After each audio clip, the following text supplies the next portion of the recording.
25,000 টাকা বেতন পায়। 20,000 টাকার বেতনে তাদের কি হয়? অথচ তারপরে ধরেন স্বাধীন সাংবাদিকতা, সংবাদ মাধ্যমের ভূমিকা, সাংবাদিকদের 14 গোষ্ঠী উদ্ধার আমরা কিছু হলে করি, ঠিক আছে।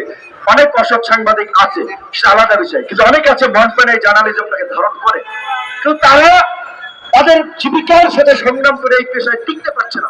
অনেকে পেশা পরিবর্তন করছে, অনেকে হাউজের বিরুদ্ধে বলে চাকরি চলে যাচ্ছে। কিছু আগে আমাদের একজন শুভাকাঙ্ক্ষী ভাই তার চাকরি চলে গেছে, কারণ তিনি একটি সমালোচনা করে স্ট্যাটাস দিয়েছিলেন। এই যে আমাদের এলিট ভাইয়েরা একটা আলোচনা সভার আয়োজন করছে, প্রেস ফ্রিডম আন্তর্জাতিক এনজিওর ফান্ডিং এর প্রোগ্রাম। তো সেই প্রোগ্রামে আমার যারা আলোচক, তাদের ধরেন অনেকের ঢাকায় ফ্ল্যাট প্লট, তারা প্রতিষ্ঠিত। তো কাজে তারা যেভাবে স্বাধীন সাংবাদিকতাকে দেখতে পারবে, মাঠের এই সাংবাদিকরা কাজ করতে গিয়ে দেখছে। আওয়ামী লীগের, যুবলীগের অনেক সময় এক নেতা নিউজ করতে যেয়ে ধাক্কা খাওয়া লাগে, অফিসের মধ্যে ঢুকাই নিয়ে মায়ের দিয়ে আধা মরা করে তারপরে ছেড়ে দেয়, ক্যামেরা করে ভাঙ্গা। আবার ক্যামেরা কার প্রত্যেকটা হাউসে ফোন দেবে, সবটা আওয়ামী লীগের এমপি মন্ত্রীরা মারে।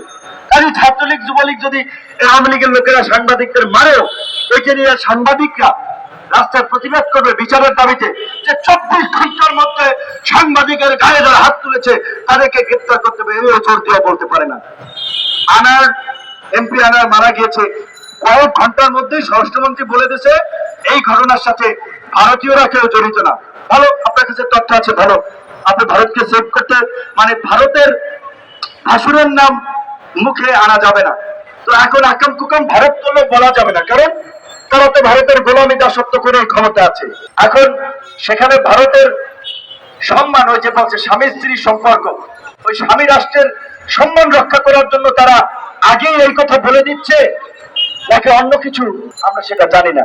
কিন্তু তাও ভালো, স্বরাষ্ট্রমন্ত্রীকে হচ্ছে ধন্যবাদ ওবায়দুল কাদেরের মতো, মুখে ধন্যবাদ দিতে তো পয়সা লাগবে না, কষ্ট করা লাগবে না, যদি সত্যিকার অর্থে তথ্যের ভিত্তিতে বলে থাকেন। তো আমি আপনাকে জিজ্ঞাসা করতে চাই, মাননীয় স্বরাষ্ট্রমন্ত্রী, আপনি একজন বীর মুক্তিযোদ্ধা, অবশ্যই এখন আওয়ামী লীগ করেন, ভোট ডাকাতের সঙ্গী হয়েছেন, ব্যাংক ডাকাতের সঙ্গী হয়েছেন, লুটেরা খুনিদের সঙ্গী হয়েছেন, যে আপনার বাদ দিলাম, কিন্তু মুক্তিযুদ্ধে আপনার অবদান ছিল। আমাদের মধ্যে যুবক বয়সে দেশের জন্য কিছু করার জন্য মুক্তিযুদ্ধে গিয়েছিলেন, সেজন্য সম্মান করি।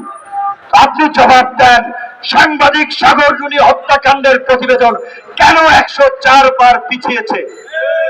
তাহলে আমাদের সিআইডি, আমাদের র্যাব, আমাদের গোয়েন্দা সংস্থা ঘাস কাটে? সাগর রুনি হত্যাকাণ্ডের বিচার এক যুগে এখন পর্যন্ত বের করতে পারলো না। তো তার মানে পরিষ্কার, যারা খুন করেছে, খুনিরা চিহ্নিত, সরকার তাদেরকে সেভ করবে, তাদেরকে দিয়ে স্বার্থ উদ্ধার করবে। সেটা গতকালকে প্রধানমন্ত্রী বলেছিলেন, কোন শ্বেতাঙ্গ নাকি বলেছিল বঙ্গোপসাগরে ঘাঁটি গাড়তে দিলে ক্ষমতায় যাওয়ার পথ মসৃণ হবে, ক্ষমতায় আসতে দেবে। তিনি আবার গর্ব করে বলেছেন, আমি শেখ মুজিবের কন্যা, দেশ ভাড়া দিয়ে তো ক্ষমতায় আসবো না। ভাড়া কি দেবেন? দেশ তো ভারতের কাছে বিক্রি করে দিচ্ছেন।